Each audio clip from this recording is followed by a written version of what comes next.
From the moment Nathan introduced us to his fiancée, I knew something was off. It wasn't that she wasn't sweet or lovely, because she was. Her name was Tessa, and she'd come to Chicago with Nathan from his college in Michigan to spend a long weekend with us and meet the family. My son and his new beau had been dating for over a year, and she'd just been a name until now. Now that she was here, I could see why my son was head over heels. Tessa was sharp, funny, and kind in a genuine way. Within minutes, my 8-year-old daughter, Sophie, was practically glued to her side. But my husband, Jason, was different that night. Usually, he's animated and easygoing, especially around Nathan and his friends. But when Tessa was around, he was quiet, almost as if he were retreating into himself. It was strange, very strange. At one point, I even noticed his hands shaking as he lifted his glass of wine. I didn't think much about it at the time. Honestly, it could have been anything from work or nerves about meeting our son's future wife for the first time. But later, I couldn't shake the feeling that something was lurking behind his newfound silence. That feeling only got stronger in the days that followed. Jason would get jumpy if his phone buzzed while I was nearby, always flipping it over or pulling it close if I tried to sneak a peek. It wasn't like him to be so secretive. But then, one night, as he slept, I finally let suspicion get the better of me. I crept over to his side of the bed and picked up his phone. I took it to the bathroom with me and sitting on the edge of the counter, I unlocked it with his code. It was the kid's birthday, so it was a complete no-brainer. I hated what I was doing, but I just needed to see if I was losing my mind or if something was really wrong. I scrolled for a second or two before everything changed. One message stopped me in my tracks. I'll be waiting for you at the restaurant tomorrow. 6 p.m. Okay? The sender was Tessa. The blood drained from my face, and my stomach twisted. I read the message over and over again, hoping, praying that I'd misread it. Tessa, Nathan's fiancée. Our son's fiancée was arranging secret dates with my husband? I knew that I had to see it with my own eyes. The next day, I watched until Jason left the house at 5 p.m. I got into my car and followed him. I parked outside the restaurant, where Jason jumped out of his car and hugged Tessa, who was waiting outside, scrolling on her phone. I could see them clearly through the large windows. There they were, sitting across from each other, laughing, heads close. I felt sick. My breath came in short, choppy gasps. What the hell was this? And then, to make it worse, Jason reached out and took her hand, his expression softening in a way I hadn't seen in a long time. That was it. I couldn't sit there and watch them share a secret that was tearing me apart. If this was killing me, what would it do to Nathan? I threw open the car door, marched right into the restaurant, and stopped in front of them, crossing my arms as I glared at them both. Jason looked up, shock forming all over his face. Lily, what is this? I demanded, my voice barely holding together as my eyes darted between him and Tessa. I'm your wife. For goodness sake. Jason. And you. You're my son's fiancé. Are you both out of your minds? Tessa's eyes widened. She looked like she wanted to be anywhere but here. I could feel every eye in the restaurant on us. But I didn't care. Jason stood up, almost knocking over the bottle of wine that had been delivered to the table as I walked in. Lily. Wait. This isn't what you think it is, he said, his hands hanging limply at his side. Oh. It's not, I shouted, crossing my arms. Because it looks an awful lot like you're seeing your son's fiancé behind my back. Tessa's lip trembled as she looked down. She looked like a sad child who just wanted a hug. Lily. Sit down. Please. Jason said. I'll tell you everything. I stayed standing, eyes locked on him, waiting for any explanation that could possibly make sense. Jason looked at Tessa, then back at me. Tessa nodded and sighed. This is difficult to explain. Lil, he said, But Tessa is my daughter. His words hit me like a physical blow. What? I shouted. How? When? What? Jason lowered his head, taking a long breath. Lily, I only just found out myself, he said. I didn't know I had a daughter, but Tessa and I took a DNA test 2 weeks before she got here. The results came in yesterday. She's mine.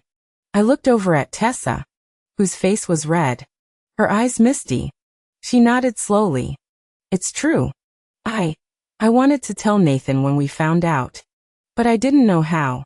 My mom saw a photo of your whole family on socials. She wanted to see if she could get a vibe from you guys before letting me come here without her. She recognized Jason. The poor girl sniffed. Jason took over from her, his voice wavering. 20 years ago, before I met you, Lily, I dated someone briefly. She left suddenly. She moved to another state. But I never heard from her again. I had no idea she was pregnant. It turns out that she was in another relationship. And when she eventually found out that she was pregnant, she told my dad that I was his. Tessa finished off. Tessa didn't know I existed until Amanda saw that family photo. Not until recently. Until recently? I whispered. I felt dizzy, the edges of the world blurring. So, Nathan's dating his sister? I asked. Tessa put her hand over her mouth, and Jason reached for my hand, his touch gentle and comforting now that I knew he wasn't having an affair. We're going to tell him tonight. I wanted to talk to you first, Lily. But you saw us here before I could. We just wanted to get our story straight first. I sank into a chair. Finally. I couldn't speak. I could barely breathe. For years, Jason and I had been inseparable, sharing everything. And now this. This felt like an impossible nightmare that I couldn't comprehend. But, if I was being honest, this didn't really change things. It did. But it didn't. Because I couldn't have children myself. So both Nathan and Sophie were adopted as babies and raised as our own. There was no biological connection between Tessa and Nathan. But I knew this would still break my son's heart. My mind raced through all the horrible scenarios that could unfold. The heartbreak Nathan would feel. And the chaos that this could cause for our family. But looking at Tessa, I saw her pain and confusion. A young woman caught in a secret she hadn't chosen. I'm sorry, Lily. Jason whispered. I'm so sorry. We didn't mean for this to happen. That night, we gathered as a family in our living room, the gravity of the moment pulling the air tight around us. I watched as Jason and Tessa shared the truth with Nathan, watching as his face shifted from confusion to shock. He sat silently, staring at Tessa, his fiancée, the woman he planned to marry. You're my sister? Nathan asked, his voice hollow. In theory. Nate. Jason chimed in. Remember, you're adopted. Son. There is no connection biologically. We're just so sorry that you both had to endure this. Especially at the beginning of your lives together. How long have you known? Nathan asked, ignoring Jason. 2 weeks. Since my mother agreed to me coming over for the weekend. She said. The pain and conflict in my son's face were almost too much to bear. But slowly, he took a breath, running his hand over his face. I just focused on the piece Lily on the coffee table. I need time. Tessa. He said. This is a lot. But he held Tessa's hand, squeezing it gently as though to assure her that, somehow, they would get through it together. Later that night, I sat on the porch, trying to wrap my thoughts around everything. I know that nothing between Jason and me changed. Well, not really. I still think he should have told me. But he hadn't contacted Tessa's mother. So, how was he to know? But what about Nathan and Tessa now? Mom, Nathan asked from behind me. Can I sit with you? Of course. You can, I said, scooting over. What do I do?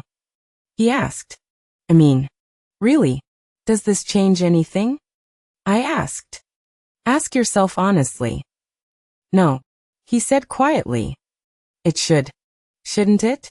But it doesn't. Tessa only knows who Dad is. But she doesn't know anything about him. Not really. They're basically strangers. But we're in love and happy. Then fight for your fairy tale, son. I said. I just want you to know that I'll support you through all of this. It's not Tessa's fault either. You know, I never thought I'd say this, Nathan said, looking amused. But thank God I'm adopted. He started laughing. And before I knew it, I was laughing along with him. In the weeks that followed, Nathan and Tessa chose to stay together despite everything, deciding that the bond they'd built wasn't something they wanted to lose. And as their wedding approached, I saw something new in Jason. There was a deeper gratitude for a daughter he'd never known, and an even greater love for Sophie, who he started giving more attention to. Now, I'm a stepmom and mother-in-law to Tessa, which isn't as wild as it sounds. But one thing is for sure, that sweet girl completes this family. What would you have done?